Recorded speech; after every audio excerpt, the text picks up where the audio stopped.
What's going on, everyone? Coach Aaron here, and today we're going to go over 7 tips to help you get into equipped lifting.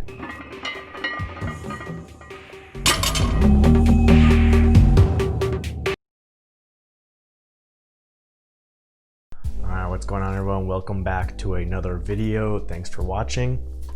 My name is Aaron, and I make these videos here on my channel for the sport of powerlifting for athletes, coaches, referees, and meet directors. So I figured today we'd go over how you can try out equipped lifting in the gym and then see if you want to do an equipped competition.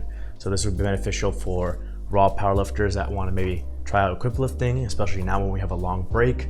Maybe they've been thinking about doing it, but they don't know quite how to make the transition. So I made a blog post on this a couple years ago, and I'll put the link to that in the description below in case you want to read the text version. But I thought I'd bring it back up and maybe go a little bit deeper into each of the tips. So we'll start off right now. All right, so tip number 1 is going to be the type of gear you use.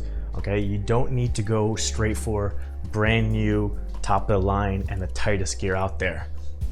Those are more for the elite level equipped lifters who have really learned it, have spent years, and they're trying to win the world championship, break world records, all that kind of stuff. For you just getting into it, you can get hand-me-down stuff, you can get the lower level stuff, and then you can also get it looser fitting. So for example, for myself, all the stuff I got were hand-me-down stuff from other lifters that were in my weight class or similar weight class and height, and they were already broken in after a year or two. So I could put it on all by myself. They also weren't the top of the line stuff. So you don't, for example, for a bencher, you don't have to get the Titan low cut Super Katana. That's like for the extreme IPF benchers, okay, and really jack down the collar and everything like that. You can start with more basic stuff. For example, I use a F6, which is a looser material. It stretches a little bit more. It doesn't have that deep collar, again, so it doesn't have to be worried about really trying to pull it down and setting it where it's gonna be really difficult to touch. And again, like I said, I could put this on by myself and it was loose in the arms by like an inch or two. So the used stuff makes it easier to put on by yourself, easier to touch. It'll be cheaper if someone gives it to you for free or for maybe like 80% or 50% of what the brand new price is. And it just makes it an easier transition as you're learning the equipment. Next tip is you want to meet up with people in your area that are knowledgeable when it comes to equipped lifting, if you have that option.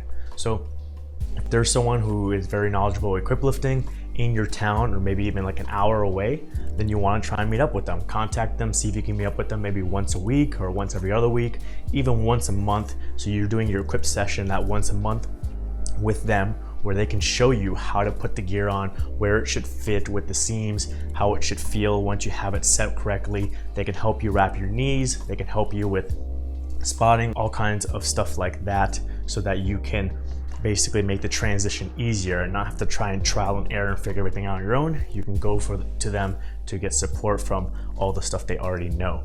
If someone lives maybe a little bit farther away, 2 hours away, 3 hours away, you can't meet up with them probably every week, but maybe during a cycle where you've learned some of the stuff on your own, maybe you've already done 4 or 5 sessions on your own, then you can go meet up with them once for a heavier session and maybe get some tips and tricks that maybe you hadn't figured out on your own just yet. All right, tip number 3, if you don't have anyone in your area that you can meet up with, or there is no one in your area that is knowledgeable, well then film yourself, okay? We have this phone, that's what I'm using right now to record. Very powerful phone, has really good camera on it. There's lots of other cameras you can get out there for cheap, and it's so easy now to film everything and transfer it through the internet. So you can film from the front or the side, different angles like that. You can film not only the actual lift that you're doing yourself, but you can film the process of you putting the equipment on or wrapping your knees or getting set up from different angles, and then you can post that online or send it to someone to get feedback, okay? So there's plenty of people that give feedback for equipped lifting on Instagram, Facebook, Reddit. Even if you put it here on YouTube or message me, I will help you out. So these are the same things that I did. So I filmed my stuff because I was training by myself in the gym. So I'd film my squats, I'd film myself wrapping my knees, all that kind of stuff. And then I would send to people and ask. So I might send my squats to Blaine Sumner or Scott Dobbins or Sarah Roddick, not only just for my own list, but also for people that I was helping out, and say like, hey, what do you guys see on this squat? Why can't I hit depth? Or what do you see on this bench? Why am I losing my arch in the bottom position, having trouble touching? and then they can give me tips and tricks on how to improve things while not actually being there. All right, tip number 4 is to always set your safeties. This is just as important in raw lifting. You should always be setting your safeties just in case something happens. It's not always that you're gonna have just like a regular failure where you can just easily dump the bar on squat or maybe just tip the weights on bench. Sometimes we do have catastrophic failures where maybe something tears or the bar slips, something like that. So you should always have your safeties in place, but it becomes that much more of a risk or that much scarier in equip lifting because things can fall out of position with heavier weights a lot faster in equip lifting than in raw. So the chance of that catastrophic failure is slightly higher. So then it just becomes more of a game of risk you're playing if you're not putting those safeties in. So for myself, I was training in the gym by myself with no one that's knowledgeable in equip lifting to help me out. And sometimes there was no one even in the gym because I had the key to it. So I was going there before the classes started and getting my training in by myself. So it was important to me to have a very stable power rack with the safeties up, and they were thick safeties so that if I did ever drop the bar on squat or bench, and I had videos where I did lose it on bench and dump it, that the safeties would protect me and I wouldn't be crushing my face or anything like that. I even have a video that went pretty viral from another gym that I was at one day where I was using the monolift and I was walking out the squat. I'll see if I can put the video in it for it. And I kind of took a step and I was kind of stuck in limbo. I took too far of a step back and I didn't want to finish the walkout, so I tried to go back forward, but I got the bar over one hook, didn't get the bar over the other hook, and I dumped the bar and fell forward. But fortunately, the reason why I used the monolift is because I had the monolift straps and I didn't want anyone spotting me because I have dumped the bar before, so I don't want to dump the bar on my spotter. So I said, I'll just use the monolift, I'll use the straps. If I dump it, I'll fall on the straps and I'm good. And that's exactly what happened. I dumped the bar, fell on the straps, and I was protected.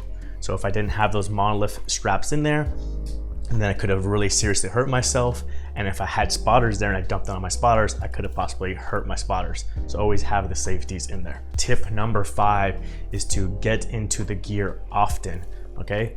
For a elite level equip lifter who's really got the squat suit or the bench shirt figured out, then they may wait till they're closer to the competition to start getting into their equipment because they already have it figured out. They're going to be doing more of their base level raw lifting, maybe some overload stuff in the suit, but maybe it's like your suit with your straps down, or maybe it's in the shirt to a board to try and do some overload.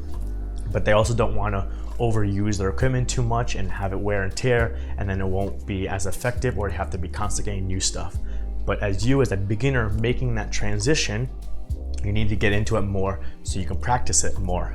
With the squat suit, the bench shirt, and the deadlift suit, you're not going to be able to get into it all the time and multiple times within a week. You might only be able to get into each one once a week.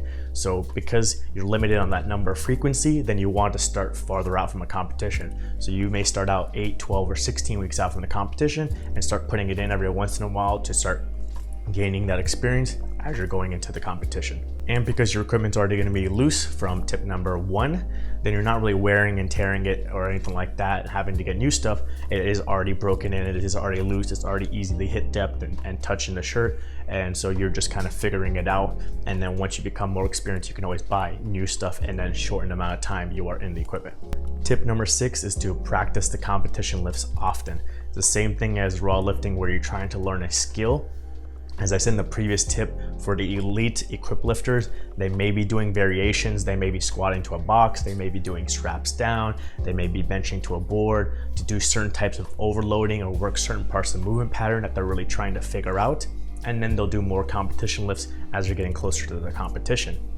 But you are a beginner. Again, you're using the loose gear. It's easy to hit depth. It's easy to touch. You need to get the practice. So when you are doing the practice and equipment, you want to try and make it like the competition, go full gear and do the full competition lifts. So for example, for myself, I had a loose TRX squat suit and I was trying straps down or no knee wraps or no belt. And I was really having trouble figuring it out and had trouble hitting depth and stuff. And Scott Dobbins, who is a great squatter and uses the TRX, said, just go full gear. Put the straps up, put the knee wraps on, put the belt on, load the correct weight, and then you'll be able to get down. And I did that and it actually worked out really well. And from then on, I just always went full gear for my lifts so I can practice it the way that it's gonna be in the competition. And tip number 7, if you are going to actually do an equipped competition, rather than just trying it out in training, is to not cut weight. Again, this is the same thing as someone who's a beginner lifter for raw lifting. is when you're first starting and you're first doing your meets, you want to take that variable out of the equation. So you don't want to cut weight, you want to go into the competition, whatever you weigh at, so that you can perform your best. And it's the same thing here for the equip lifting. You want to perform your best. You don't want to have those weight fluctuations. The equipment is already loose, and if you start losing more weight, then it's going to be even more and more loose, and it's going to be less and less effective. So you may think whatever weight, 300 pounds as your opening squat works because that's what you've been doing in training. But then if you drop down 5 or 10 pounds in body weight, all of a sudden you may not be able to do that 300 because you lost so much body weight and the equipment is not tight in the right spots, and maybe you can't even stand up with 275 anymore. So then you will bomb out. So focus on going into your first equip competition just like it's your first powerlifting competition. Do not cut weight so the equipment all fits exactly the same. And even if you, after weigh-ins, eat or drink a little bit and maybe you're a little bit more hydrated, a little bit more bloated than usual, it will be slightly tighter, which just gives you that little extra boost in the competition. All right, so hopefully these tips helped you out to figure out what type of gear to get, how to find equipped people to help you out, how to protect yourself while you're training, how to train effectively, and then how to set yourself up for success in your first competition. If you have any questions about what type of gear you should get, then you can comment those below and I will help answer your questions. And if you want to help me out, you can do the usual YouTube stuff and you can hit the thumbs up button, you can subscribe, you can share it with a friend who may be looking into equip lifting. All those things help me so that I can get out to more and more people that don't know about my videos so I can help them out too. And then maybe also get some clients, which will help me to continue this powerlifting life. All right, see you next time.